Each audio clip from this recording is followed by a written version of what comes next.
Zoro tuvo el peor desarrollo de personaje de One Piece. Una decepción gigante si me preguntan a mí, ya que era un personaje lleno de potencial y cargado de carisma, pero que decidieron volverlo un personaje plano para que cumpla un rol de ser alguien serio y edgy. Gracias a esto, el carisma del personaje murió por completo y terminó dejándonos a un Zoro sin alma que solo está ahí para cumplir un rol. Simplemente un espadachín que está ahí para dar muestra de poder ridícula y aportarle epicidad entre comillas al anime. Pero entonces, si eso es lo único que nos aporta el personaje, ¿qué o quién es Zoro sin su espada y sus escenas de acción? Si tú me lo hubiese preguntado antes, yo te hubiese respondido que era un chico agradable, con sentido del humor, con ambición, criterio y una lealtad inquebrantable. Pero ahora simplemente no es nada. Más allá de ser un compañero leal, muy fuerte, yo no veo ninguna otra capa de profundidad en el personaje. Pero antes de sacar opiniones, vamos a hacer un desglose completo de las actitudes del personaje a lo largo de la obra. Y vamos a iniciar desde la niñez de Zoro. Aquí nos encontramos a un pequeño Zoro que vive en la aldea de Shimotsuki. Y ahí lo vemos entrenando como un león, nada raro. Tiene la meta de convertirse en el mejor espadachín del mundo, nada raro tampoco. Pero aquí es donde conocemos el factor que cambia todo. Kuina era una rival de la infancia, que por cierto lo derrotó 2000 veces. Y después de 2000 batallas perdidas, Zoro quería seguir desafiándola. Y ya esto nos muestra matices sobre el personaje de Zoro. Era terco, orgulloso y más importante, era alguien que pese a aspirar a ser el mejor del mundo, en ese entonces era alguien muy vulnerable. Incluso él mismo admite en secreto que teme a que Kuina, por ser mujer, en algún momento ella deje de crecer en fuerza física y él la termine alcanzando sin mérito propio. Ese era un tema que cargaba el personaje de Kuina, ya que al ser mujer no la veían tanto como una espadachina genuina, pero eso son otro tema. La cosa es que esta preocupación mínima de Zoro ya nos está mostrando una capa genuina de personalidad y una profundidad del personaje, en el sentido de que conocemos un miedo y preocupación de su parte, y no es solamente un tigre que entrena y pelea. En fin, luego Kuina muere cayendo por unas escaleras. Una muerte que puede considerarse ridícula, pero que termina siendo honorable, porque precisamente el que sea simple es lo que lo vuelve injusto. Zoro hereda su espada, la Wado Ichimonji, y promete que va a cumplir el sueño de los dos, el convertirse en el mejor espadachín del mundo. Y ese origen para mí es precioso, precisamente porque mezcla la tragedia con algo humano. Zoro ahora carga con esa espada y con el recordatorio constante de la promesa que compartió. Excelente, ahora vamos más adelante en el tiempo. Vamos al East Blue. Aquí Zoro carga con ese trasfondo, pero además también un personaje con un sentido, que hablando de sentido, Zoro tiene una particularidad, que el loco mío se vive perdiendo en cada momento en la obra. Se pierde caminando, se pierde dentro de los barcos, fácilmente se pierde caminando en una línea recta, lo cual es un chiste recurrente de la obra, pero es un chiste que en cierto sentido lo termina humanizando y le da textura a un personaje que de otro modo solamente sería un espadachín serio, como lo es ahora. Su pelea y discusiones con Sanji, que en ese entonces era un odio cómico y competitivo entre los dos, su reacción exagerada cuando alguien lo hacía quedar mal, el cómo se reían cuando él se perdía, todo eso construía a un personaje con múltiples dimensiones. Era un personaje fuerte y bacano, pero también era un personaje gracioso, torpe, orgulloso, vulnerable, y poco a poco ese Zoro, con esas capas que la obra fue construyendo en él, fue desapareciendo. Y no me malentiendan, porque mucha gente asocia esto a madurar, y no, porque madurar no es lo mismo que volverse plano. En fin, llegamos al tema skip con Mihawk, y aquí Zoro cambia radicalmente. Aquí sí ya lo perdimos.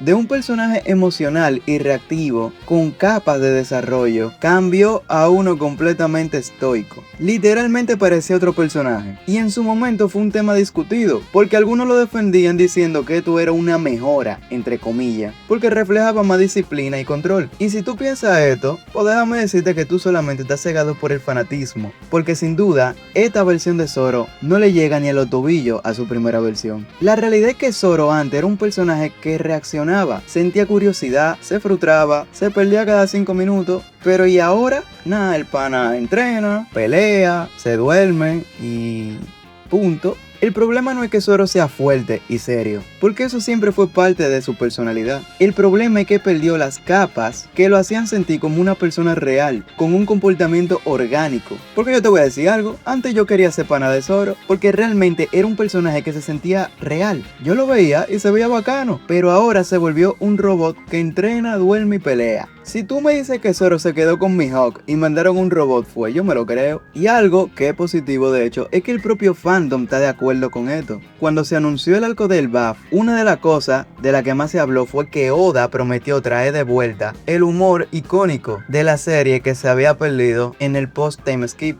Eso, mi gente, es la propia obra admitiendo que la cagó durísimo y ahora quiere redimirse, pero lamentablemente, si esto pasara ni siquiera se sentiría del todo orgánico. Porque imagínate que ahora Zoro vuelve a tener ese sentido del humor. No tendría sentido porque entonces Zoro tenía su sentido del humor, luego vuelve sin él y ahora va a volver a tenerlo. Yo le tengo mucho respeto a Oda porque One Piece es sin duda el anime que yo más tiempo he seguido. Pero aquí simplemente la cagó, porque es evidente la intención que tenía con Zoro. Volverlo un personaje entre infinita comillas perfecto. Un gigachá, una cabra, lo más psicópata del mundo de One Piece. Pero no le salió. Y era obvio que no le iba a salir porque Zoro ya tenía su identidad, que no era perfecta. Y precisamente eso era lo que lo volvía único. Después de ese cambio, Zoro empezó a sentirse como un personaje sin fallas reales. Más allá de los chistes reciclados que no le dan risa ni a los niños con condiciones especiales, Zoro no tiene ni siquiera momentos donde lo veamos ser genuino y humano. Porque el pana simplemente ya no comete errores. Ya no tiene esos momentos vulnerables donde vemos un lado frágil. Como cuando cargó con todo el dolor de Luffy en Trailer Bark. Que por cierto es de los momentos más bacanos de One Piece. Simplemente se volvió una máquina de entrenar, mejorar y de repetir. Y esto para mí es un problema narrativo serio. Porque los personajes más queridos de cualquier obra no son los que nunca fallan. Son los que fallan y se levantan mostrando algo humano en el proceso. Nadie quiere ver a alguien siendo excelente en todo lo que hace porque a nadie no identifica eso. Nadie es perfecto. Nadie se va a identificar con este nuevo Zoro. A menos de que tú tengas 16 años y te creas el más cool y misterioso de tu colegio y tu papá te den golpe, yo no creo que tú te identificarías con Zoro.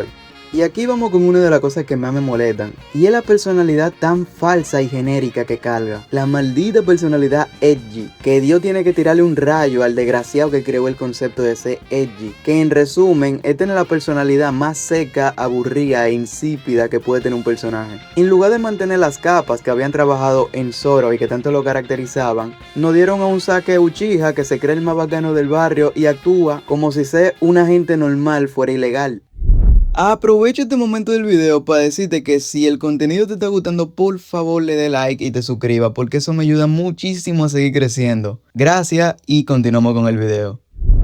Ahora no quieren vender la perspectiva de que Zoro es el típico guerrero solitario, el serio, de pocas palabras, con esa energía de yo no necesito a nadie, que a mí lo que me da es pena ajena. En papel suena bacano, pero eso nada más funciona si tú quieres hacer uno de estos animes que son de rayito, poder y explosiones. Pero en un anime como One Piece, que yo considero que va de mucha cosa más, esto simplemente no funciona. Solamente lo vuelve algo genérico y reciclado, lo típico que se puede encontrar en cualquier shonen. Porque cuéntame, ¿cuántas veces no hemos visto este mismo arquetipo de personaje en el anime? Alto estamos nosotros de ver personajes así. Y ya que estamos hablando de todo esto, vamos a hablar de lo que nosotros esperábamos de Zoro en Wano. Porque sí, todo el mundo estaba esperando un pasado o un trasfondo, el cual íbamos a descubrir en Wano, pero terminó quedando en nada. Al final Wano era para Zoro lo que iba a ser el buff para Usopp, y ambos terminaron en nada. Aunque en el caso de Zoro a mí no me parece del todo mal, ya que Zoro tiene una historia de origen que a mí en lo personal me gusta mucho. Mi problema va más con el enlace que le quieren dar con Wano, porque toda la referencia entre Zoro y Wano nos daban a entender que nosotros íbamos a conocer muchas cosas más sobre él y que ahí era donde lo íbamos a descubrir. Todo apuntaba a que así debía de ser. Incluso descubrimos que Zoro es un descendiente directo de un clan de Wano.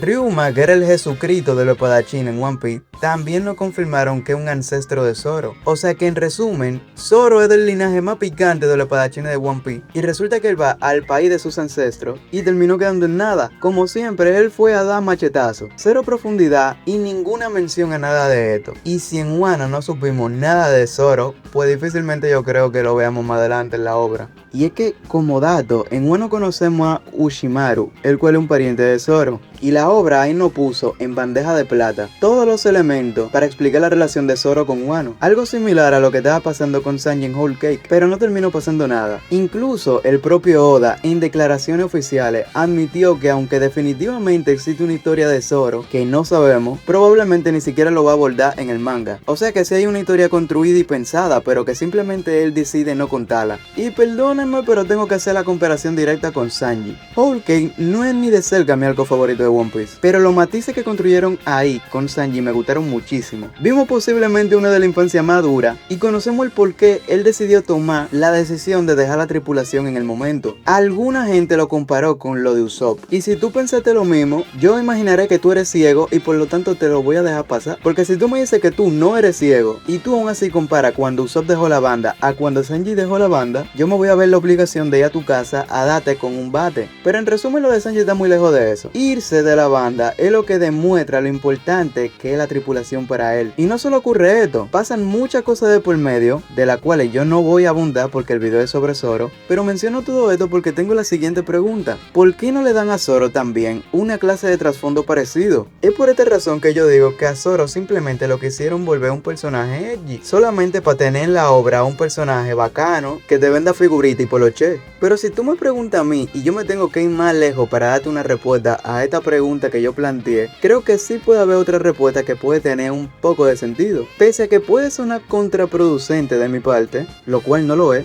podríamos atribuir que la razón por la cual Zoro ahora tiene una personalidad tan inexpresiva y estoica es porque la intención del personaje que nos quieren vender es la de alguien con una disciplina silenciosa, que se supera sin destacar, más allá de cuando debe de hacerlo en la batalla. Alguien cuyos resultados van a hablar por él. Y esta respuesta contrastaría con Sanji, que sí es un personaje más expresivo y emocional. Y esta respuesta podría ser un argumento válido, pero a mí la verdad no me llena. Yo lo siento, pero aunque lo quiera justificar, para mí Zoro es lo más cercano a una piedra. No hay forma de justificarlo. La pérdida de su carisma y de los momentos humanos que él tenía en la obra al inicio no tiene nada que ver con una clase de madurez o avance. Simplemente volvieron a Zoro un personaje menos interesante. Más allá de sus habilidades de combate, Zoro ya no ofrece nada más como personaje como solía hacerlo. Pero bueno, ya para culminar, la realidad es que yo no odio a Zoro, ni pienso tampoco que sea un personaje que le reste a la obra como otro personaje que sí lo hace, ya que él también tiene su punto positivo, como la disparada de testosterona que me da cada vez que yo lo veo pelear. Sin embargo, la realidad es que estamos ante un personaje que se quedó estancado por ser prisionero de un rol el cual lo mató.